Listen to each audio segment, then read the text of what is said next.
जय जगन्नाथ सांगने welcome back to my new mini blog. आज हमर रूम सफा हबो। आगे बेड काट देलु, गोटे बेड आगे काट देलु, तापरे झाड़ू मारा स्टार्ट हल, तापरे बाल्टी रे पानी वगैरह, तापरे स्टार्ट हला काम। तापरे देखिए बहुत जोर सोर काम चलछि। गोटे साइड पूरा सफा हैला, तापरे फिनाइल देके पोछि देलु, तापरे चक्री खुलेलु। एटा होछि हमर रूम रो न्यू गेम। या स्टोरी जदि सुनेबे चाहू तो कमेंट करियो, नेक्स्ट ब्लॉग रे स्टोरी कहबे।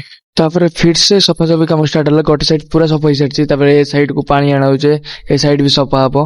तो पानी बाहर को आन के साइड रो तो सही बाड़े जाउची, पानी तळकु जाउची पानी। एनका जोंगा मस्ती स्टार्ट गला। ये पानी आन के ता ऊपर छाटुची। तो काम करते ही दोने भाई फिर से पानी आन के छाटला।